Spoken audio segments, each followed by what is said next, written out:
پیغمبر علیہ السلام قرآن مقدس کی تلاوت کر رہے ہیں اور اس کا حال یہ وَإِن يَكَادُ الَّذِينَ كَفَرُوا لَيُزْلِقُونَكَ بِأَبْصَارِهِمْ لَمَّا سَمِعُوا الذِّكْرَ وَيَقُولُونَ إِنَّهُ لَمَجْنُونَ۔ ہاں یہی کافر ہیں نا، آپ کی طرف انگلیاں بھی کرتے ہیں، نشانے بناتے ہیں، یوں کہتے ہیں اور پھر کیا ہوتے ہیں لَمَّا سَمِعُوا الذِّكْرَ، انگلیوں کے اشارے کرتے ہیں تاکہ کچھ نہ کچھ آپ کو پھسلا دیں۔ جب یہ قرآن مقدس سنتے ہیں میرا پیغمبر پھر ساتھ ہی کہہ دیتے ہیں وَيَقُولُونَ إِنَّهُ لَمَجْنُونَ، بے شک یہ پیغمبر نعوذ باللہ من ذالک مجنون ہے، دیوانہ ہے کہ صرف ایک ہی مسئلہ لا الہ۔ عجیب بات ہے، ہر وقت یہی مسئلہ ہے۔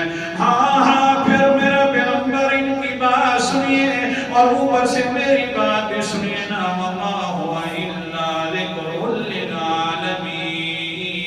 یہ قرآن مقدس جو ہے میرا پیغمبر یہ بڑا نصیحت نامہ ہے جہان والوں کے لیے۔ مجنونوں کا کام نہیں ہے کہ قرآن مقدس پڑھے، جو قرآن پاک پڑھتا ہے وہ بہت بڑا عقل والا ہوتا ہے، وہ مجنون نہیں ہوا کرتا۔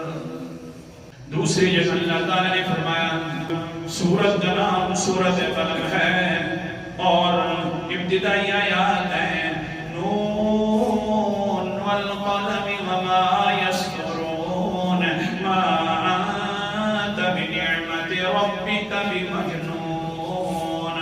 اے پیغمبر جی مجھے قسم ہے قلم کی جب ہو، ہاں اور پھر ان حروف کی جو حروف یہ لکھتے ہیں۔